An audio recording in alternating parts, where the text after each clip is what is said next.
All right, ladies and gentlemen, we are back after a much needed break. We got two PLEs in a row that just didn't do it for any of us, and we could have gotten online and said the same exact thing all the other podcasts are saying. Complained about this, complained about that. Stuff doesn't make sense. Stuff's weird. But we wanted to wait and kind of see if there was any direction to some of this. And it looks like maybe, just maybe, we do have some things to talk about today. So, odd episode on a Saturday. We're going to cover everything that's happened from Clash in Italy up to now, and we're gonna try to make this as exciting as possible. But uh, in fashion of previous introductions, I need to also introduce the wonderful men that share the podcast spaces with me. I am joined as always by my brothers, Dominik, Adrian, and the patriarch of the family, Mr. Jimmy Rhodes. Hello, fellows. As Hello. always, how's your Saturday Oh, going? pretty good. Yeah. How's your Saturday going with relation to WWE? I'm actually in a pretty good spot. There's some Okay. good stuff among the There's some future. fun stuff amongst the horizons that I'm smelling. Okay. All right. Well, Adrian. yeah. I mean, Adrian's not even got a toy. He's got a Dr. Pepper bottle in his hand this week. I don't know what's up with that. No favorite wrestler? Please tell me. How did Mario get a place on the Hard Cam podcast this week? M stands for Mike. Moving on. Okay.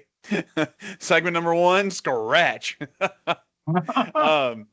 Well, let's jump into some things and let's talk about probably one of Dominik's favorite things to talk about in the entire world. What's going on with the Bloodline? Adrian, are you talking or am I talking? You're talking. Oh, don't even act like you're not on the same page. Don't you switch up on this podcast on me. I'm not I will switching up. punch Just you. talk. Listen, I'm just immediately starting this and asking you because you're the biggest Samoan worshiper I've ever met in my life. So surely in the cult of Samoa, you know the inside and the outside of this. What's happening? Very surprisingly, I do know the inside and the out of this on this one, actually. I'm not surprised. That's why I delegated it to you. All right, Dominik, you have the floor. Please explain the Bloodline storyline. Bloodline 4.0 at this point, 4.5. Just let me start off by saying, just because I'm saying it, and just because it's coming out of my mouth, does not mean that I think it's the greatest thing ever, or that I think the whole world thinks it's the greatest thing ever. But it does mean that I know what's happening. I know the direction they're going in. So, with that being said, this is exactly what we're witnessing, guys. We are witnessing a honest-to-God story that has been in front of our faces since 2025 SummerSlam.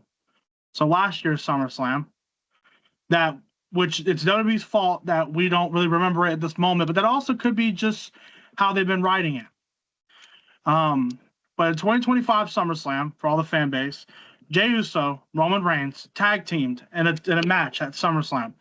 And the whole build to this SummerSlam was Roman Reigns apologized to Jey Uso. He admitted that Jey Uso played the biggest role in him having the success. He admitted the family was the biggest factor in all the success that he gained as the tribal chief. And he was so honorable of Jey for winning the Royal Rumble, winning the World Championship, that he even told Jey that, you're the next man up, that you could be the next man up.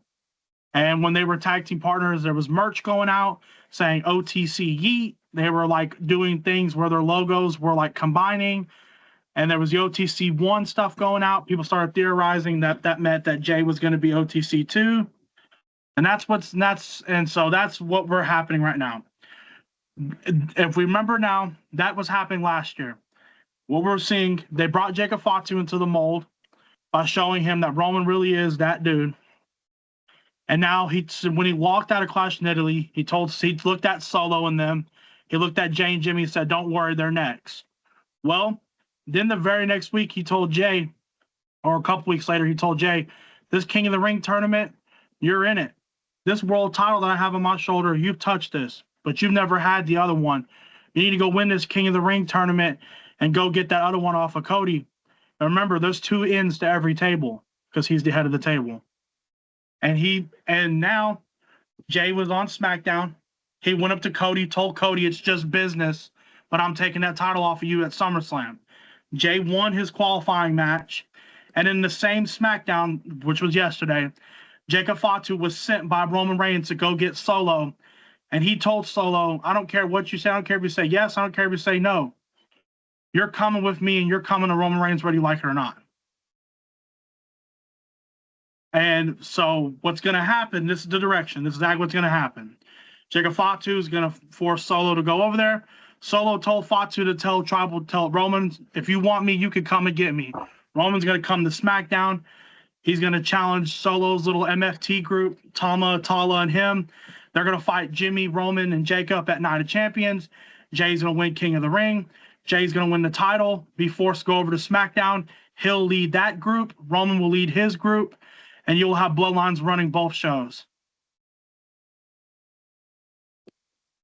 Okay. So the quickest way to determine whether or not you're correct is if Jay wins King of the Ring. Yep. Okay. In the grand scheme of your scheme, I just want to add, and this is the main thing going on right now, which is why we're talking about it. I know we hate how long the Bloodline stuff's been going on. I mean, how many times can you paint the same thing and present it as something brand new? You can't do it too many times. Most of us are just kind of burnt out on it, even if it may be good storytelling, because we've seen it so many times at this point. But it is what it is. This is the main thing right now. If Jay does not win King of the Ring, let's just say hypothetically, a little booking couch here. If Jay does not win King of the Ring, what do we do then? Because I'm going to be honest with you, I don't mind anything you said, but I don't think Jay's winning King of the Ring. I don't see how he doesn't. Because Oba Femi's not. Good option. Oba Femi's not winning King of the Ring. It's just not happening. And Javon Evans is not winning it. Javon Evans is not winning it. And then Dominik Mysterio is your other option. That's the final four. It is literally designed for Jay to win. It is right in front of our faces. Oba Femi has made it a singular point every single week to talk trash about Brock Lesnar being 1-1, being this, being that. Lesnar will return. He will cost him, whether it's against Dom on Monday or it's against Jay in the finals. That's what will happen. I think, because I'm of the opinion, and this is going to get us way off Bloodline, but I'm of the opinion that Finn Balor is going to align with Oba Femi. And that'll just be huge when that happens. Because I think JD, will come out. I don't think Oba's going to need the help. But, I don't think Oba necessarily will hit the girls or anything like that. And I think Finn may get involved. Because they're doing promos with Finn, but he's not doing much. Like, I see big promos for him on Monday Night Raw. Like, there's a whole segments, 2-minute segments of hype for Finn, but he's not really involved in anything. I hate to burst the bubble on that, but Finn is officially on the SmackDown brand now. They switched him over to SmackDown. Good. Okay. Good information to have there. All right. So that's what things happen with the Bloodline. Okay.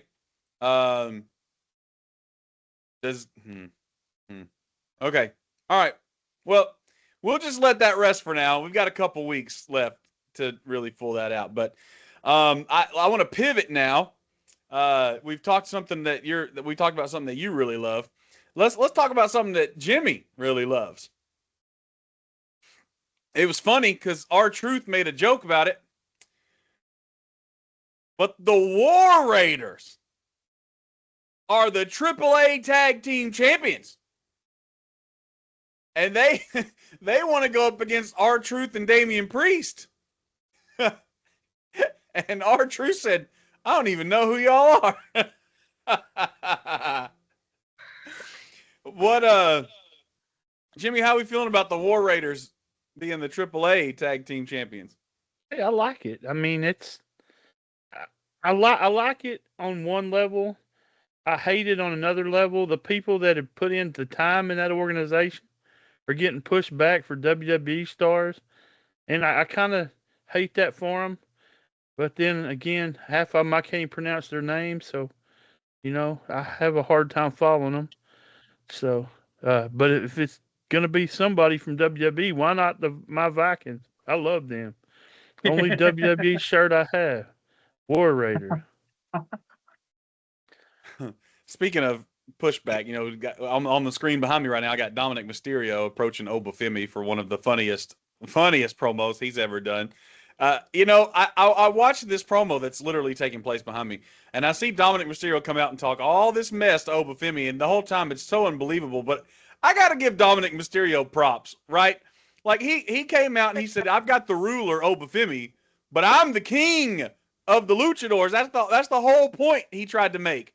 And I mean, Oba Femi obviously took him to school. I mean, as you're about to see, he's about to literally take a chair shot to the back and not even lose his footing, which was pretty impressive. But I but then the 619 rocked him a little. yeah, right there. Yeah. I I love everything about that. I do. I thought I was laughing the whole time. Dominik Mysterio just straight face, did not smile one time, did not lose composure, and went up to Oba Femi, acting like he had a chance in hell against Oba Femi. That was a fun promo. But that's when Dom is at his best. Like when Dom is saying nonsense with a straight face, that's what makes people love Dom so much. That's what's made Dom become over. And the only problem with Dom is not even Dom, it's the fact that booking has this play and pause button with him. Because you remember whenever he was feuding with Cena, he just walked right out to the ring, looked Cena and Triple H in the face, and was talking all kinds of nonsense. I got 20 years in the game. What do you have? Yeah. Old man, you want my title? You're going to have to beat me, and I'll beat you in your hometown. Like, I mean, he's saying this to Cena and Triple H's face. And he's not giving a singular damn. And he did it and ran with it. And then he did to Oba Femi.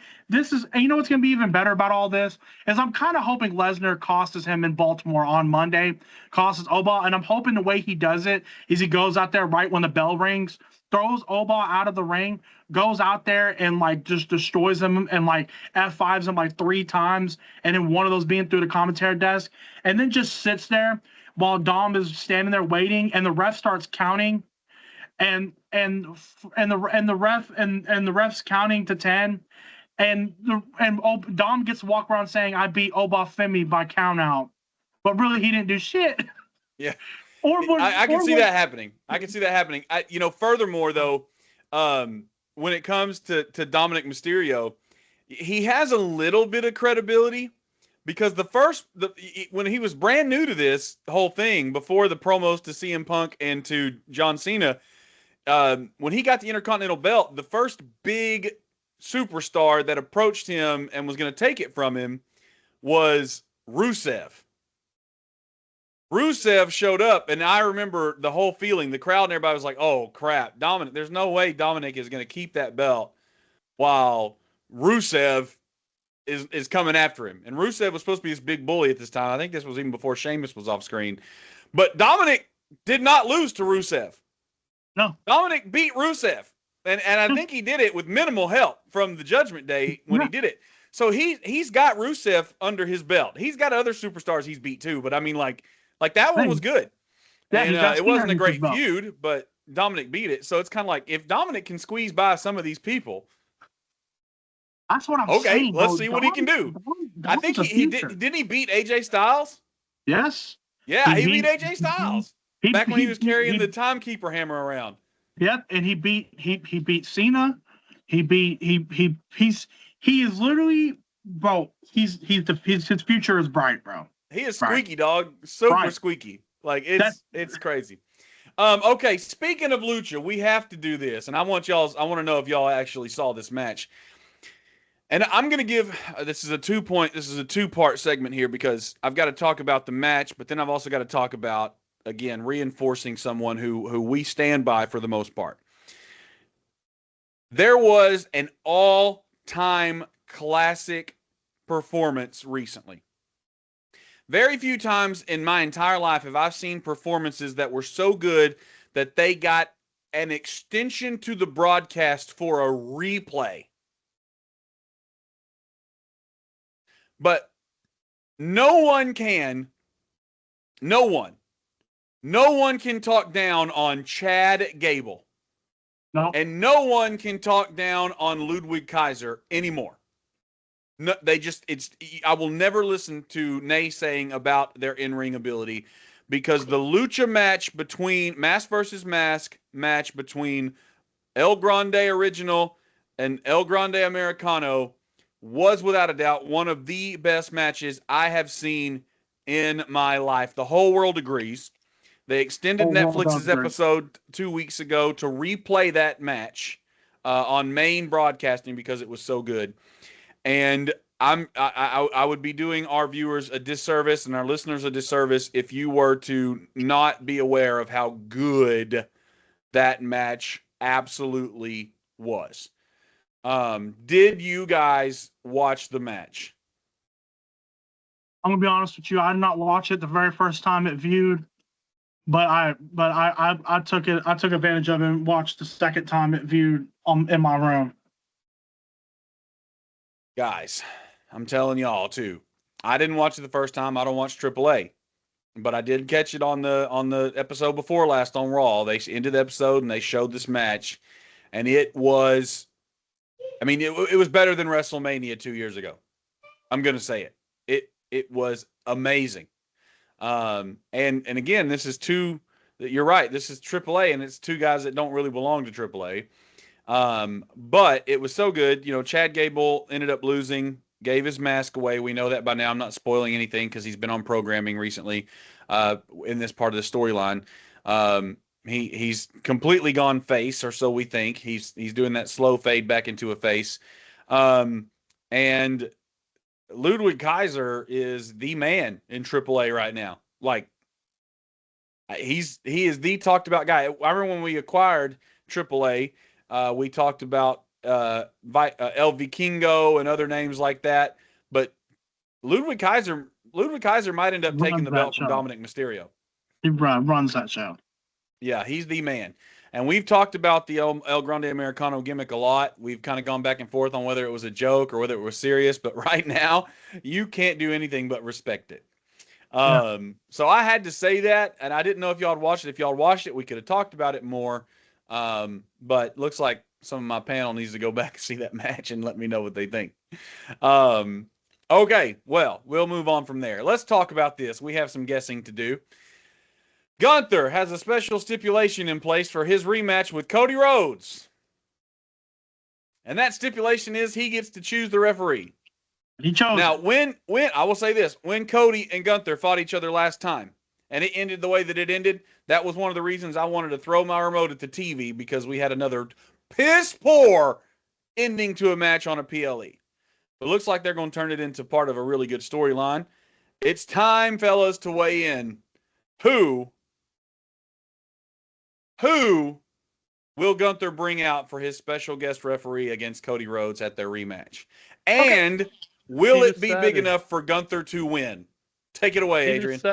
So, actually, they showed it on SmackDown already. You know who it is? Who? Sami Zayn. What?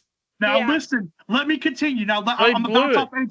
No, listen, it's good. Listen, you guys didn't watch this part of SmackDown. Me and Adrian did. Listen, bro. The reason why he chose Sami Zayn, because right after he told Nick Aldis by the end of the night, I will tell you who my referee is going to be, but it has to be someone really good. And he walks off. And then not even a few minutes later, or whatever the heck it was, Sami Zayn's backstage. He's standing next to Johnny Gargano, who's still, laying on the damn thing. But Candice LeRae is behind him. Well, listen, Candice LeRae is behind him this time. And Sami Zayn's sitting there bitching. He's like, dude, it's like you're damned if you do, damned if you don't. Every time I help someone, it backfires on me. Every time I don't help someone, it backfires on me. At some point, you sit there and you start asking yourself the serious question, are you going to make the change or not? And Candice LeRae looks down at Johnny Gargano and goes, yeah, are you going to get up and make the change or not? And Sami goes, you know what? I am going to get up. Thank you, Candice. I'm going to do exactly what I need to do. I'm going out to the ring. I'm calling Cody Rhodes out right now, and I'm clearing the air once and for all. And he goes out there to the ring. He calls Cody out there. Cody comes out there, and he starts talking all this trash to Cody. He's like, I was the first person in the ring at WrestleMania 40 that to congratulate you. I was there before Cena. I was there before Seth. I was there before Kevin. When you won that belt at WrestleMania 40, I was the first person in the ring to hold your hand up and celebrate with you. And all the other guys were after me, and they've all turned on you. Kevin Owens, Cena, every single one of them. They've all turned on you. And at some point, one or two, okay, maybe they're the problem. But every single one but me, are they the problem or are you the problem, Cody? And then he goes, and then Cody goes, quit bullshitting. You know, we're going to be honest with one another. We know the only reason why you have beef with me, and it's the same reason everyone else has beef with me, is because I'm holding this title, and none of you are, and you never will as long as I'm holding it. And Sami slaps the shit out of Cody. Slaps him right in his face. I did see that. Cody gets pissed off and slaps him back. And Sami gets out of the ring. He grabs a chair, and he looks like he's about to do something to Cody, and he throws the chair down, and he walks off. And that's how that segment ended. And then Cody's backstage talking trash. And then Gunther goes up to Nick Aldis and says, the last real good guy around here who follows the rules, who does things right, I want Sami Zayn to be my ref. And then Nick Aldis goes and tells Cody, and Cody goes, are you kidding me? Did you not see what happened? He's obviously against me. He's obviously just an absolute wreck of emotions and blah, blah, blah. And right when he's saying that, Sami pops up behind him, and he turns around, looks at Sami, and goes, look, man, you know it's the truth. And Sami goes, and Renee goes, look, Sami, I'm just being honest, man. You know, I'm like, are we good? Look, you hit me, I hit you. There's no reason to be acting like this anymore. Let's just be fair. He goes, I don't know, man. I'm an emotional wreck. You never know what I'm going to do. Okay. Full pause. I didn't see that part. I saw the chair. I saw the slapping. Thanks for weighing in. If Sami Zayn does not turn heel here, I am giving up on Sami Zayn. Matter of fact, if Sami Zayn does not turn heel here, we are not allowed to talk about Sami Zayn for the rest of the year. No matter what. Okay? This is it. This is the moment. It has to be. I'm so past it. Especially when you could have had Paul Heyman. Yeah, I was thinking it was going to be Paul Heyman. I figured Paul Heyman would come out and be the ref. I kind of once he said he was going to pick someone, I thought it was going to be Paul Heyman was someone that came to my mind. But then once I seen Sami say he's going to call out Cody, I was like, yep. I said it was Sami whenever it first happened. Like when he first said he was going to choose the ref. Yeah, Adrian did guess Sami as soon as he said that. Well, I thought a part of me thought it might have had a chance to be Kevin Owens. He's due to be back like yesterday. I hear you. And the only reason why he doesn't come back that match. I'm just saying, I think, I'll be real with you, I think what's happening, or what we're going to see happen, because the title match with Sami Zayn as a guest referee is next Friday in Kansas City. It's not at Night of Champions. It's in Kansas City. I'm going to be honest with you. I think, I don't know, man. I don't know what I think. I don't know. I don't know if they're going to pull Sami turning heel right then and there. They're going to pull Gunther winning. They're going to have a whole shit fest, turn into a triple threat at Night of Champions, and then Sami turns heel there. Let's do another booking couch. What if Sami is about to turn heel, and then he does his whole Sami thing where he doesn't turn heel, he thinks better of it, and then miraculously, Johnny Gargano wakes up. And after listening to Sami for all these weeks, Johnny Gargano cost Cody Rhodes the title. That'd be fire. It'd catch me off guard like a motherfucker. Bro, Johnny has to be a part of this for some reason. His contract, they said months ago that after Ciampa left that they were just going to ride Johnny out. But Johnny's been on every episode, and his contract is not expiring. You know what I'm really kind of hoping what happens? I'm kind of hoping Sami goes, look, you know how he said, I'm an emotional wreck, right? You never know what I'm going to do. So I'd love to see him play games with Cody the entire match. Cody pins Gunther, and he kind of gets down and just goes, 1, 2, and then just gets up and just looks at Cody. And Cody's all mad. He goes, don't lay a finger on me. I'm the ref. And he just plays with him. He starts acting like that. And then at some point starts snapping really fast. He could. And he can do really good with that. This has got to be it, though. We all agree, right? I think this is exactly what I think is going to happen, though. I think he's going to play around the entire match, act like that, and then I truly do believe he's going to do something as a ref to make it to where Cody just finally loses, because he's also already told Cody, you're always dismissing me, but how do you know I'm not the biggest threat to your title? And so he costs Cody as being the ref. He has the power. He makes it to where he just gets to where Cody wins. And then Gunther's all happy and celebrating. And he goes with the Gunther, grabs Gunther by the shoulder and turns him around. And he looks at Gunther and goes, don't think I did this for you. I did it for that. So now you owe me that at Night of Champions. Yeah. There's a lot of ways. And we're so good about this on this podcast. We are so good about analysis and breaking it all down, hoping for the best and thinking it's going to be this way, and then it's so hard some weeks to get on here and do this. We're on the road.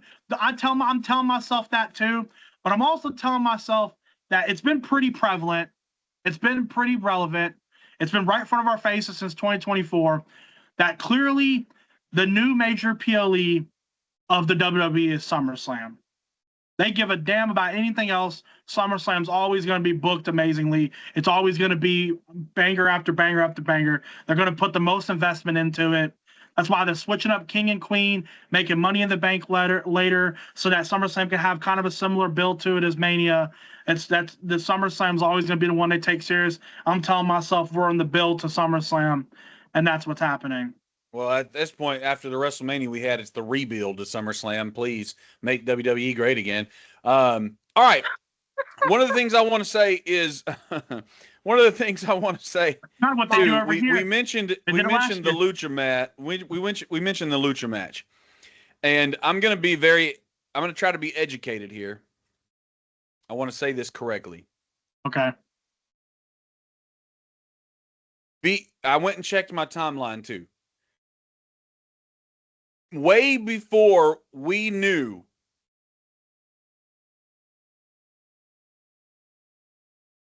that Triple H and WWE were acquiring AAA. Okay. Before we had any idea that this was happening. Right. Triple H created El Grande Americano. Chad Gable was feuding with WWE luchadors. Yes. Penta, it was Penta. Primarily being one of them. Yes. And so he went and he trained under somebody, and we never figured out who that was.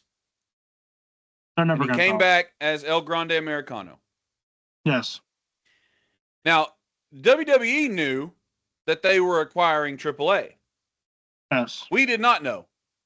Right. We have the invention of El Grande. Okay. We have the acquiring of AAA. We have the injury of Chad Gable. We have Ludwig Kaiser taking up the mantle. And then for weeks and weeks and weeks and weeks and weeks, the entire internet wrestling community debated and questioned the trajectory of El Grande Americano.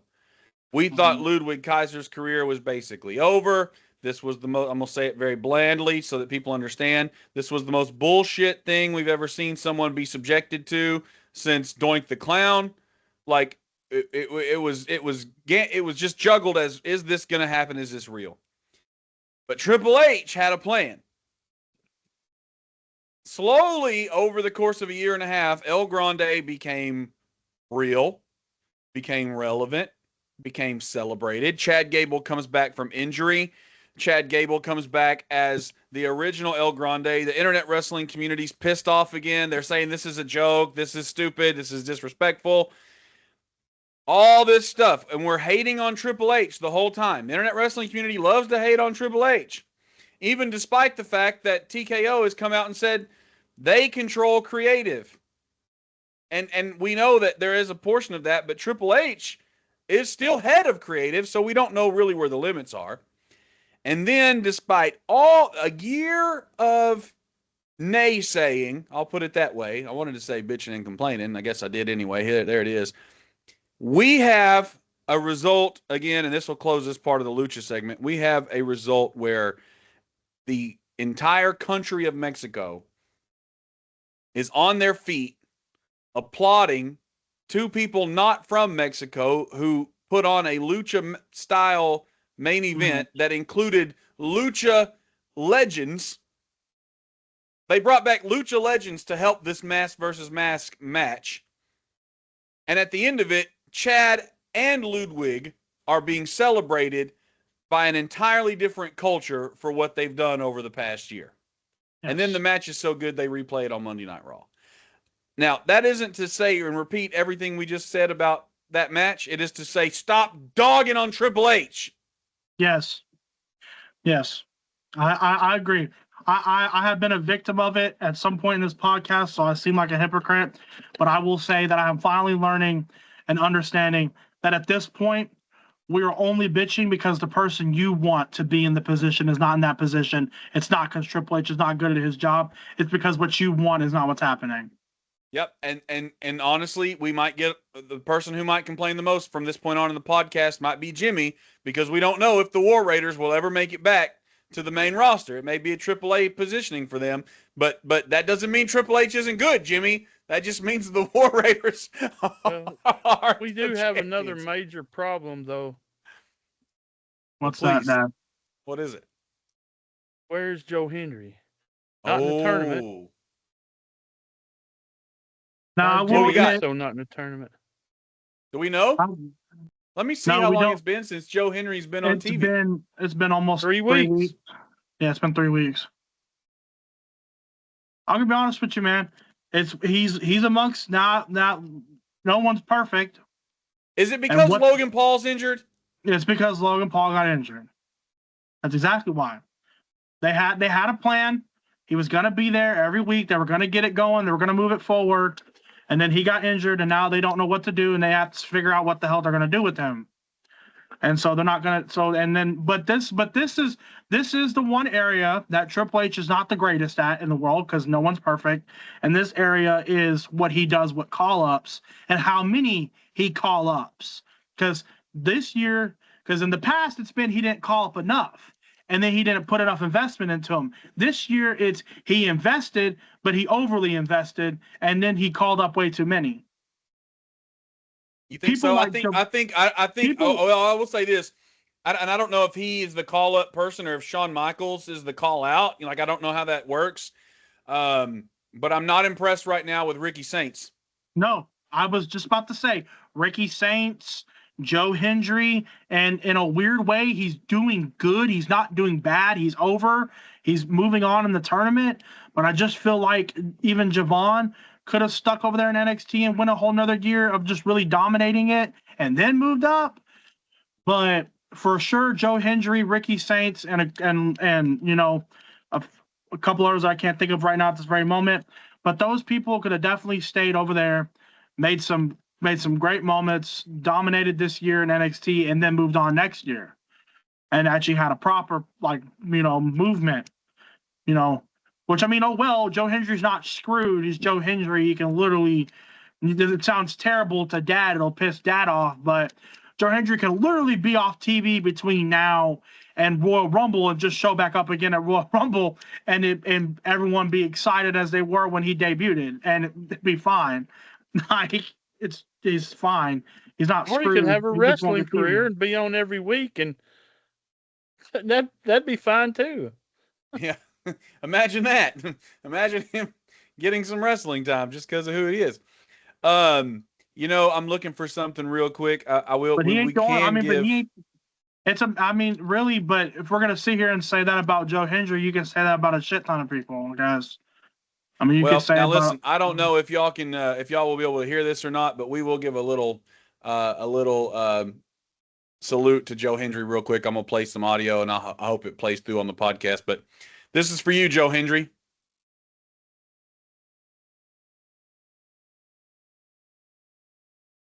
We're not hearing it. Can you hear it? No. No, we cannot hear anything. It's the Logan Paul theme song. It's playing on Twitch right now. Everybody can jam out to the Fire Logan Paul. Anyway, all right, that's good enough. All right, thanks, Joe Hendry. We appreciate all you do for the entertainment, music entertainment industry, and for wrestling. You are the GOAT with a guitar in your hands, and much better than Jeff Jarrett ever was with his. Thank you. Come again. All right, well, we want Joe Hendry back, obviously. Okay, I want to do something. And I want to see if I can get this to work right, okay? We're going to play a game on the podcast today. And our Twitch viewers, we have a few Twitch viewers right now as well. They can weigh in as well. But right now, we are in King of the Ring. Oh, God. And it is King of the Ring has been probably the most what can I say, inconsistent event in WWE. We'll have one year after year, and then we'll have 3 years where we don't have a King of the Ring. Yeah. But I'm going to share my screen on the podcast, and everybody will be able to see this. And I am going to pull up a blind ranking game. And in this blind ranking game, we have every historical King of the Ring winner. We will be given a King of the Ring winner, and we will have to rank that person blindly. And at the end, we'll be able to see our full list from 1 to 10. Now, there's like 24 King of the Ring winners, but we'll only get to rank 10 of them at random. And we'll get to see how good we are at blind ranking King of the Ring winners. And this is where we can argue. We can debate. We can tell each other we hate each other. And it's our fault if we do this wrong. But let me see. We don't really. I saw Jimmy. My sons can't hate each other. We don't really. We might hate each other's votes. So I'm going to see very quickly if I can get this to populate to where we all see it on the podcast. All right. Can you see that? Yes. Does it show Brock Lesnar? Yes. Yes. Okay. I need to see now if I can move this over to this to where Twitch sees it. Okay. Twitch sees it now. Look at this. This is the blind ranker. And I'm going to refresh this page. And when I refresh it, we'll be presented with a brand new King of the Ring winner. And we are going to have to vote on what we what we believe in here. Wait a minute. Why is my podcast? Oh, no, my podcast is showing the right thing. Okay. All right. So, guys, I'm going to refresh this, and we're going to vote, and our rankings are going to appear here. We're going to have to pick. Now, if we have a split vote, I'm going to have to tally who is, what am I trying to say? We're going to kind of take the average vote here. But are you ready? Yeah. Yeah. All right. Start it over. Xavier Woods, King of the Ring winner in 2021 on a rank of 1 to 10. Where are we putting Xavier Woods? 10. 9. 10, 9. I got 10. Adrian? Adrian, you're What's muted. Adrian say? Oh, very bottom 10. I want to say 10 as well. We have 1 9, so Xavier Woods is going 10. 9. Cody Rhodes, 2025 King of the Ring winner. I think this was in 9. Saudi, wasn't it? Yeah. Actually, hold up. 6. I'm going to give him 5. Yeah, I was going to say like 5 or 6 because the match that it led to was really good. I'll say Okay. 5. Got 5. I got a 6 too, so that's 5.5. I guess we can go ahead and put him at 5. All right. Cody Rhodes at 5. Mabel, 1995. I didn't even know Mabel won it. I don't know who that is. I know who Mabel He was is. Sexual Chocolate back in the day. Sexual Chocolate. Yeah. I mean, I don't even. Nine. He used to come out and hit on China. I'm gonna give it like an 8 or a 9, I guess. 9. I'm 9. gonna say 9. We can't do 10 anymore because Xavier Woods got a 10. Trust me, So I Xavier guess we're Woods gonna say I like 9. Mabel better than that Xavier Wood. All right, the $1 Million Man, Ted Oh, DiBiase in We gotta give this one. 1988. We got to give this one at least 4 or 3. Didn't he establish the $1 Million title after he won this? Yes. So it has some Who? historical value here. Dad's saying 2. I don't know about being 2. I I'll don't give it know 3 or about 2 4. either.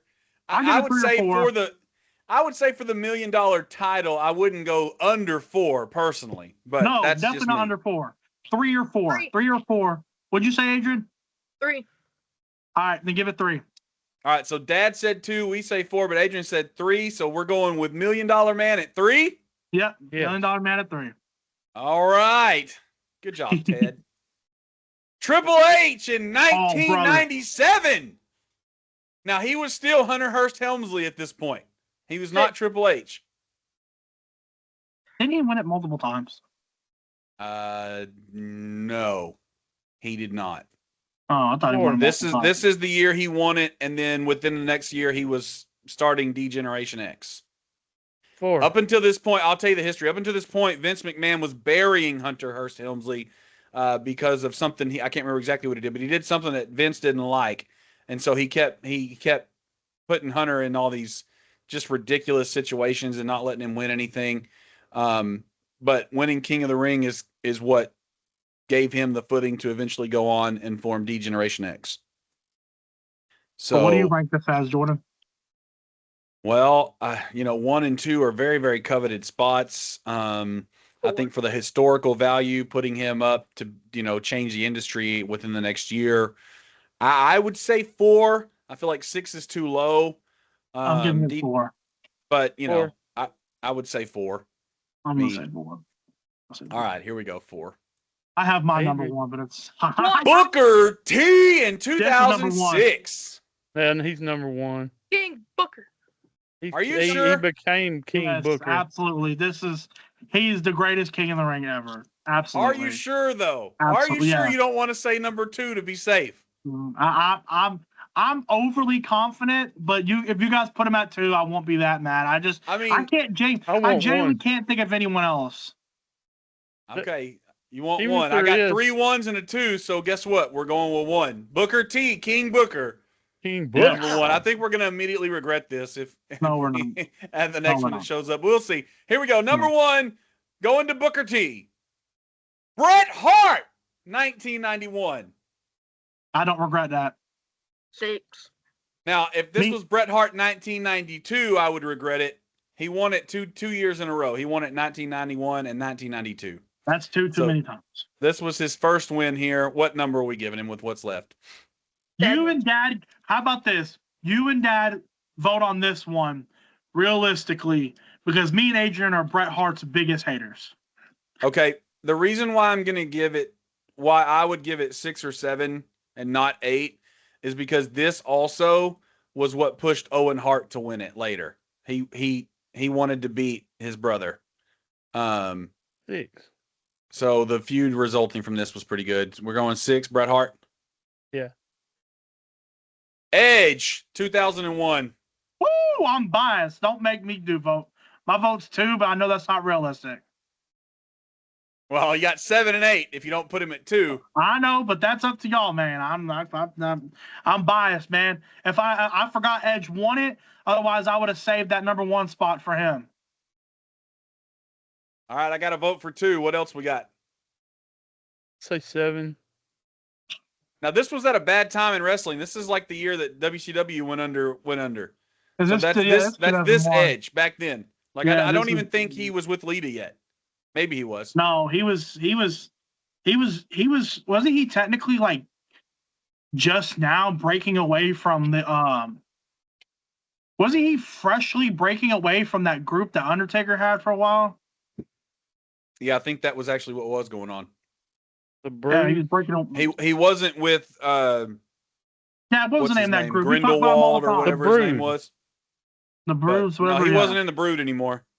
The Brood was him, Christian, and Gangrel. Yeah, he was breaking away from it at this time.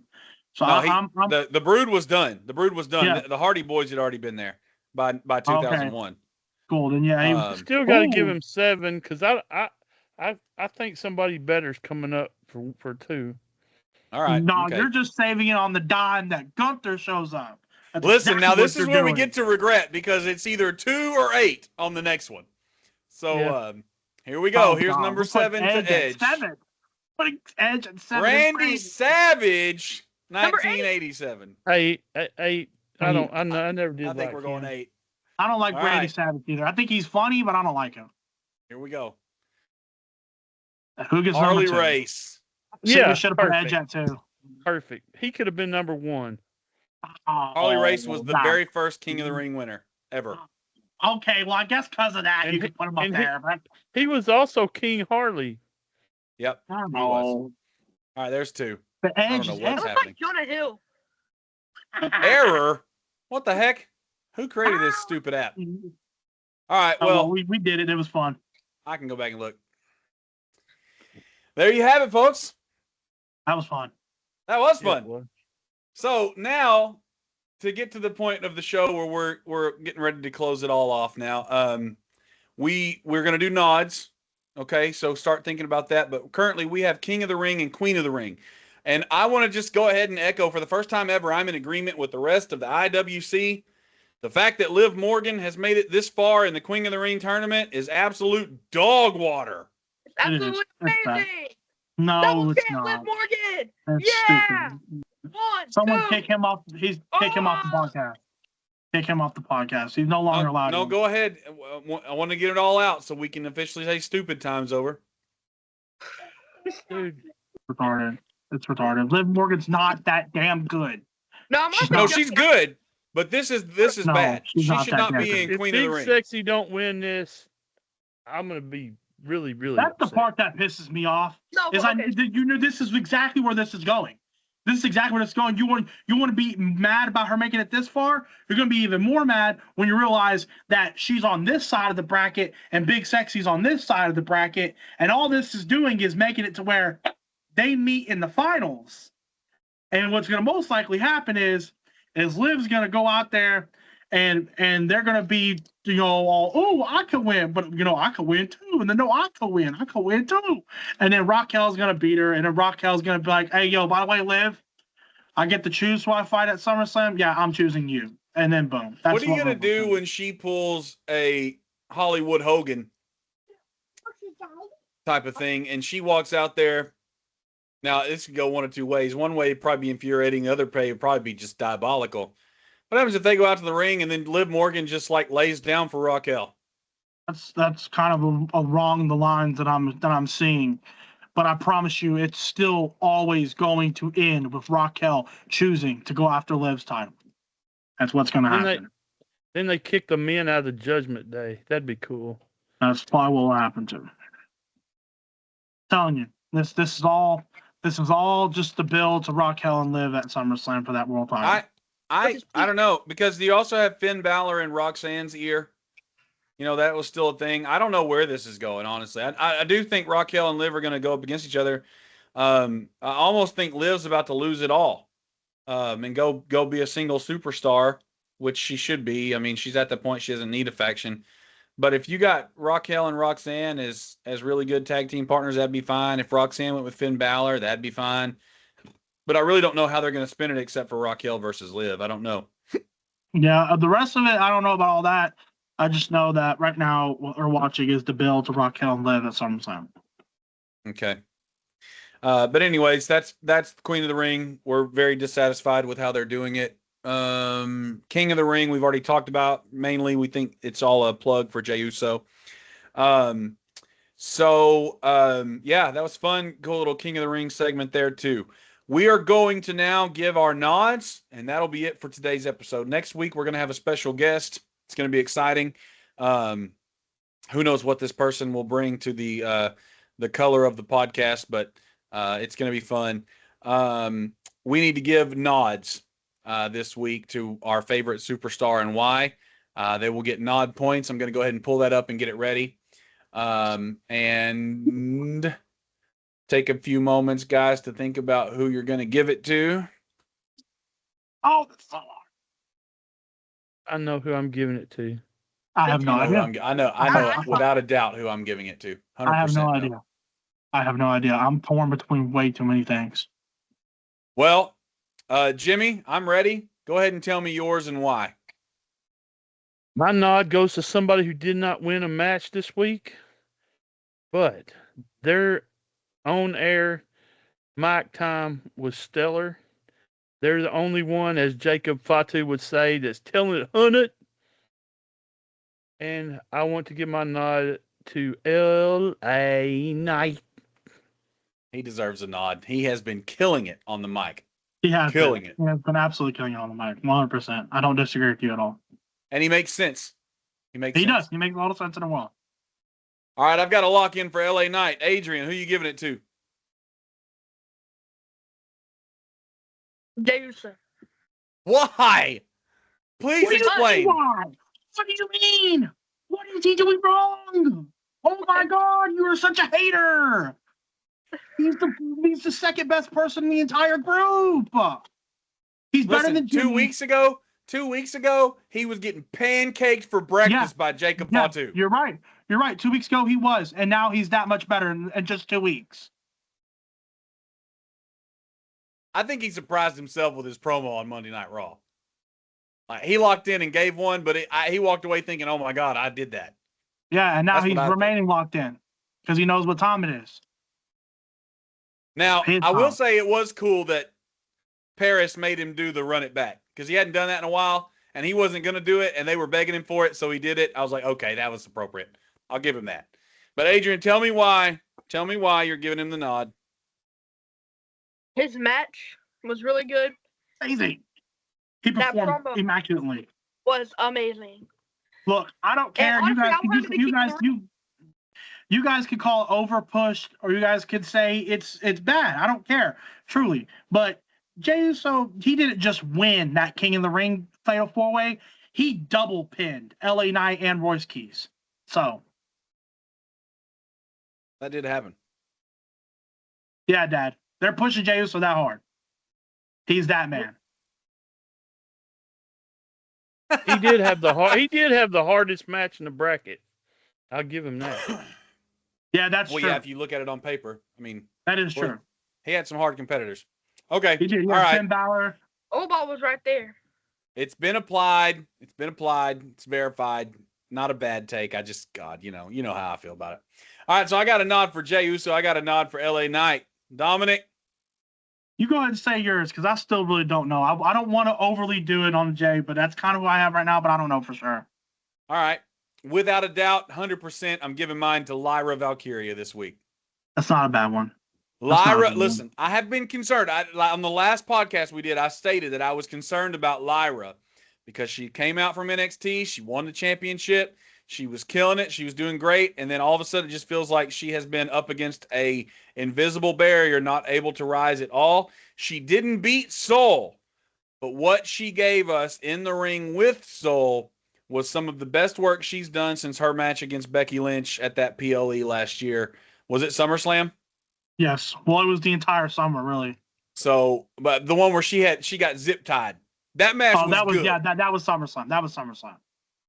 All right, so I'm giving my nod to Lyra Valkyria this week. H-I-J-K, let me find her name. Lyra Valkyria. Done and done. Dominik, we only... Well, hold on. You sent a message to the group chat this week, and you said Matt Cardona is the GOAT.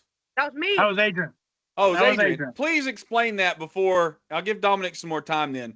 Please explain why Matt Cardona is the GOAT, but he didn't get a nod. Dude, okay. Oh my God, Danhausen was backstage, right, doing his machine, and then Los Garza, is that their name? Yeah. Yes.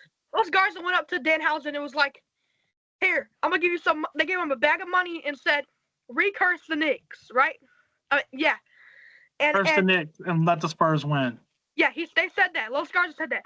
Then Matt Cardona went back there and paid him more. Well, gave him like his watch and his ring and stuff to curse the Spurs. And so the Knicks can win. Danhausen is not going to curse the Knicks anymore because of Matt Cardona. Tonight, Game 5, Knicks in 5. Boom. Matt Cardona's the GOAT.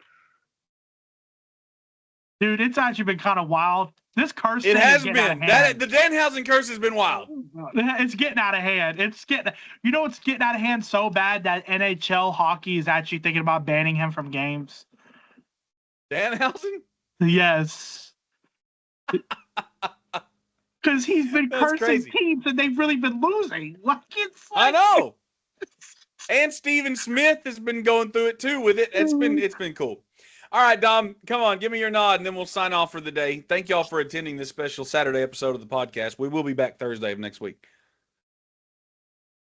I'm sorry. I'm just gonna do it. It's the most entertaining thing this whole week in wrestling was between Jey Uso and LA Knight.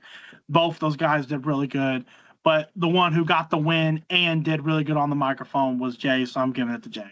Now listen, before I lock in your vote,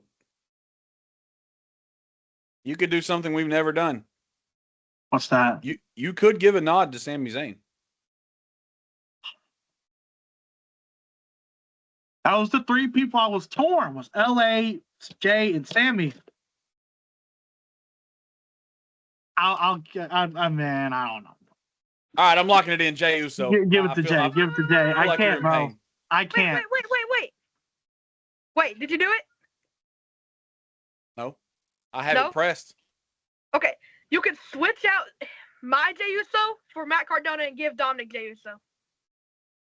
Okay, but you're going to be nodding Matt Cardona when we're not guaranteed the Knicks win. What happens if the Knicks win and then Matt Cardona doesn't deserve these points?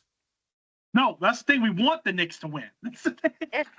No, I know. Screw the Spurs. But I don't care. My boy's going give for a New Jey. York team. I just don't get it. Yeah, I will go for a New York team over Spurs. I'm going to give Jey Uso two nods because it's what happened on TV, not what happened elsewhere. So I cannot believe it, but Jey Uso just racked up 50 freaking points. Where that puts our nod competitors. Jacob Fatu is still number 1 because of all the nod points he got forever ago. Look, hey, he's still doing good, in my opinion. He has not fumbled. He's still doing really good. Jey Uso just moved up 18 ranks to become number 7 with 111 points. Let's see where our others are. LA Knight moved up 19 ranks to become 21. And Lyra Valkyria moved up 30 ranks to become number 33. Our current hard cam champions right now by gender and brand. Roman Reigns is number 1 on Raw. Liv Morgan is number 1 on Raw. On SmackDown, Jacob Fatu is number 1 and Rhea Ripley is number 1. Jacob Fatu is number 1. He's not even on SmackDown anymore. Hey, I check it every week. The WWE still hasn't listed as a SmackDown superstar. But I got to check Finn Balor because our analysts let me know. Okay, it looks like we have exactly 1 minute remaining in the podcast. Is there anything else we want to cover before we sign off for the day?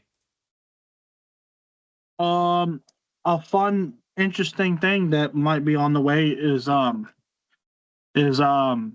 Zilla posted a video on his Twitter and stuff. He's at the Performance Center getting ready to debut. It's official too, not like the bullcrap we've been seeing. Yeah. So Zilla versus Jacob, because he's coming out with Solo. Well, Zilla, we don't know what Zilla's gonna do, but I'm excited. I cannot wait for that. More Bloodline. Yes. We just need an official Bloodline brand at this point. WWE Bloodline. Bro, look, man. Look, dude. There's a lot of them. They're good. They're good. They're good at what they do. Yeah, but so is Johnny Gargano, and he's laying on boxes. Johnny Gargano is good in the ring. I'll be honest with you, man. Look, bro, we never got the chance to have this conversation, bro, but you know how we were going to have a conversation about WWE versus AEW? We're going to do it next week. We just didn't have time today. Okay, well then I won't actually go too far. There's people that want to hear what we have to say about that. So next week, well, I won't go. Next week we're going to do some normal commentating, and then we're going to have a big segment where we talk about the difference between AEW and WWE. So that's something to look forward to. All right, well guys, we're out of time. We're at the hour mark. I appreciate your time today. Thank y'all for listening and tuning in on a Saturday. I'll do my best to have this episode uploaded today, if not by tomorrow, and then we will be back on Thursday evening Twitch Live and YouTube the following Friday. All right. That's it. Have a great one. Appreciate y'all. We are signing off.